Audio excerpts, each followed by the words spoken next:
Hi Ram.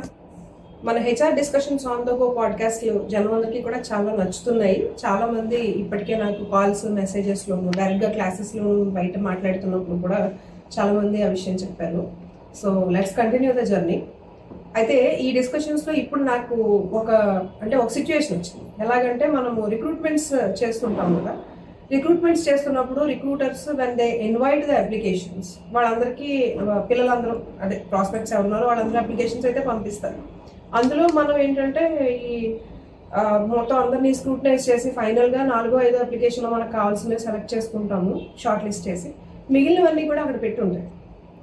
Most of the times ఏం చేస్తారంటే recruiters దగ్గర చాలా ఎక్కువ అప్లికేషన్స్ ఉండడము, అవన్నీ చూడడము, అర్జెంటుగా ప్లేస్ ఫిల్అప్ చేసేయడము హడావిడిలో ఉండడం వల్ల మరి ఎందుకో తెలియదు కానీ చాలా మంది ఈ మిగిలిన అప్లికెంట్స్కి ఆన్సర్ పెట్టరు. Whether they have got selected or rejected and హోల్డ్లో ఉందా, ఏం జరిగింది అనేది వాళ్ళకి ఏం తెలియదు. వాళ్ళేమో ఎదురు చూస్తూనే ఉంటారు. దే కీప్ ఆన్ ఆస్కింగ్, మనకి మెయిల్స్ మెసేజెస్ వస్తూ ఉంటాయి.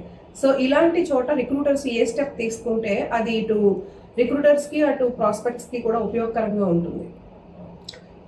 జనరల్గా ఏమవుతుందంటే రిక్రూట్మెంట్ ప్రాసెస్ చేసేటప్పుడు రిక్రూటర్ యొక్క మైండ్ సెట్లో ఎలాగైనా సరే ఈ వేకెన్సీని క్లోజ్ చేయాలి అనేది ప్రయారిటీగా నడుస్తూ ఉంటుంది.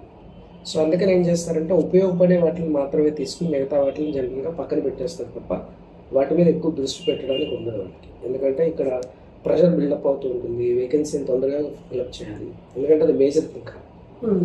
దీనికోసం ఈ మధ్యకాలంలో అందరూ ఏం చూస్తున్నారంటే అప్లికెంట్ ట్రాకింగ్ సిస్టమ్స్ అనేటువంటి ఒక టెక్నాలజీని వాడుతూ టూల్స్ ద్వారా వచ్చిన ప్రతి ఒక్కళ్ళకి కూడా వీళ్ళంటే సెగ్రిగేట్ చేస్తున్న ప్రతిసారి కూడా పనికి వస్తుంది పనికి రాదు అనేటువంటి కేటగరైజేషన్ చేసినప్పుడల్లా కూడా ఏంటంటే సెగ్మెంటేషన్ జరిగిపోతుంది.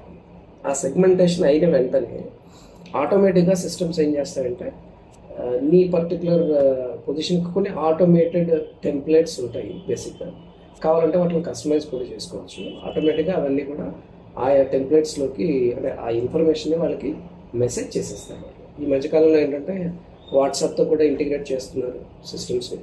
సో వాట్సాప్ నుంచే మెసేజ్ వెళ్ళిపోతుంది, మీకు మా ప్రొఫైల్ అందింది అని చెప్పి ఇమీడియట్ ఎక్నాలజ్మెంట్ ఎలా అయితే వెళ్తుందో ఫస్ట్ వెళ్ళిపోతుంది. తర్వాత మీ ప్రొఫైల్ షార్ట్ లిస్ట్ కాబడలేదు, ఫస్ట్ లెవెల్లో దీంట్లోనే అవ్వలేదు కాబట్టి ఫస్ట్ లెవెల్ అని చెప్పరు, కానీ జనరల్గా మీ ప్రొఫైల్ మా అప్లికేషన్ అంటే మా డేటా బ్యాంక్లో ఉంది. సో ప్రస్తుతం ఉన్న రిక్వైర్మెంట్కి మీ ప్రొఫైల్ అంత సూటబుల్గా లేని కారణంగా మేము కొంచెం మా డేటా బ్యాంక్లో పెట్టాము. ఎప్పుడైనా మీ ప్రొఫైల్కి సూటబుల్గా ఉండేటువంటి పొజిషన్ కనుక మాకు వేకెన్సీ వచ్చినట్టు మేము మీ డోర్ నాక్ చేస్తాము అని చెప్పేసి వాళ్ళు చెప్పడం అనేది జరుగుతుంది. సో ఆ రకంగా ఏంటంటే లేబోరియస్ యాక్టివిటీ వల్ల ఇది వరకు మాన్యువల్గా అందరికీ ఇంటిమేషన్ పంపించడం కష్టమయ్యేది కాబట్టి చేసేవాడు కాదు. Just because of the quantum of the work వల్ల వచ్చేది.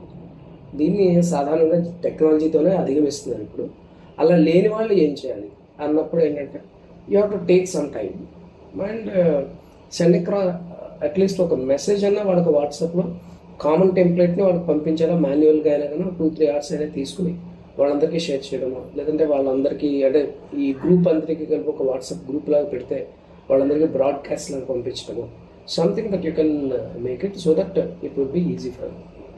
సో అది బెస్ట్ ఆఫ్ ది థింగ్గా మనం చెప్పవచ్చు. అయితే మనం మాట్లాడుతుంటాం కదా ఈ రిజెక్షన్ క్రైటీరియా. ఆ రిజెక్షన్ క్రైటీరియాని వాళ్ళకి ఎలా చెప్పాలి అసలు?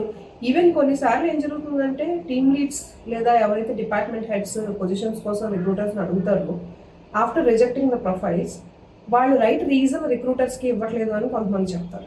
అంటే ఐ డోంట్ నో, రిజెక్టెడ్ చెప్పారండి అంతే తెలుసు నాకు అని అంటారు. సో అలాగా ఉన్న పక్షంలో అసలు అప్పుడు రిక్రూటర్స్ వీళ్ళని ఎలా అప్రోచ్ అవ్వాలి, వాళ్ళకి ఎలాగ రిజెక్టెడ్ అని చెప్పాలి? బేసికల్గా ఏంటంటే రిజెక్షన్ రీజన్ ఇదే అని చెప్పాల్సిన అవసరం జనరల్గా ఎంప్లాయర్ దగ్గర ఉండక్కర్లేదు అనేది సర్వసాధారణంగా ఉన్న ఒక అభిప్రాయం. బేసిక్గా ఎంతో ఇంట్రెస్ట్ ఉంటే తప్ప ప్రాస్పెక్ట్ ఎంప్లాయీకి లేదా అప్లికెంట్కి నువ్వు పలానా రీజన్ వల్ల రిజెక్ట్ కాబడ్డావని మనం చెప్పక్కర్లేదు. బేసిక్గా ఇంటర్నల్గా తెలియాలి రిక్రూటర్కి why this person he's got rejected అనేది తెలిస్తే ఆ క్రైటీరియాలో వాళ్ళకి మిగతా ప్రొఫైల్స్ వచ్చినప్పుడు సెగ్రిగేషన్ ఇంకా ఈజీ అవుతుంది. Next level of selection, scrutiny, filtration ఇవన్నీ ఈజీ అవుతాయి. ప్రాస్పెక్ట్కి అప్లికెంట్కి ప్రతిసారి కూడా ఆన్ ద ఫేస్ మనం నీ పలానాది మాకు సరిపోలేదు అనేటువంటి మాట రావటం వల్ల రెప్యుటేషన్ ఆఫ్ ది ఆర్గనైజేషన్ కూడా తగ్గే అవకాశం ఉంది. ప్రస్తుతానికి ఈ సిచ్యువేషన్కి, ఈ పర్టికులర్ ప్రాజెక్ట్కి లేదా ఇప్పుడున్న కండిషన్స్కి ఈ పర్టికులర్ స్కిల్ సెట్స్ మా లెవెల్కి తగ్గట్టుగా లేవు అనేది ఒక అభిప్రాయం. That is within the organisation its. బయట అప్లికెంట్స్కి మాత్రం చెప్పేటప్పుడు ఏంటంటే టెక్నికల్లీ మేము ఇంకొంచెం ఎక్కువ ఎక్స్పెక్ట్ చేస్తాం. It's not that you are not sufficient, but we are expecting little higher than this. Definitely ఎప్పుడన్నా మీకు సూటబుల్గా ఉండేటువంటి ప్రొఫైల్, ఇందాక నేను చెప్పినట్టుగా సూటబుల్గా ఉండేటువంటి వెహికల్స్ ఏదైనా వస్తే తప్పకుండా వీళ్ళు నాక్ యువర్ డోర్ అని చెప్పడం అనేది ఒక గౌరవప్రదంగా, అంటే very congenial and respectful way of communicating that their profile was not been selected. ఇట్లాంటివి తీసుకోవాలి తప్ప మొహం మీద ఎప్పుడు కొట్టినట్టుగా బాగాలేదు, మీ ప్రొఫైల్ సరిపోలేదు అని చెప్పాలి.